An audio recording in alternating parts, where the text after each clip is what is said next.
போ பா போ என செல்லமாக பாகுபலி யானையை விரட்டிய மக்கள். கேட்டு சாதுவாக வனப்பகுதிக்குள் சென்ற யானை.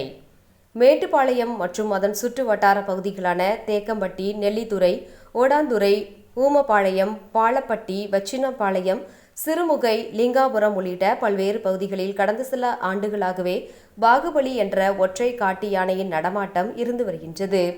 இந்த யானை கடந்த சில மாதங்களாகவே மனிதர்களின் கண்களில் தென்படாமல் அடர்ந்த வனப்பகுதிக்குள் சென்ற நிலையில் கடந்த சில தினங்களாகவே மேட்டுப்பாளையம் வனச்சரகத்திற்கு உட்பட்ட பகுதிகளில் உலா வந்து செல்கின்றது. உணவு மற்றும் தண்ணீரை தேடி இரவு வேளைகளில் வனப்பகுதியை ஒட்டியுள்ள விளை நிலங்களில் முகாமிடும் இந்த யானை அதிகாலை அல்லது பகல் வேளையில் மீண்டும் வனப்பகுதிக்குள் திரும்புவதை வாடிக்கையாக வைத்துள்ளது. இந்த நிலையில் நேற்றிரவு மேட்டுப்பாளையம் ஊட்டி செல்லும் பிரதான பரபரப்பான சாலையில் முந்திரி முடக்கு பகுதியில் காட்டு யானை பாகுபலி உலா வந்தது. இதனை கண்ட அந்த பகுதி மக்கள் போப்பா போ என செல்லமாக விரட்ட யானையும் சாதுவாக மீண்டும் வனப்பகுதிக்குள் சென்றது. இதனை அங்கிருந்த பொதுமக்கள் தங்களது செல்போனில் வீடியோவாக பதிவிட்டு அதனை சமூக வலைதளங்களில் வெளியிட்டுள்ளனர்.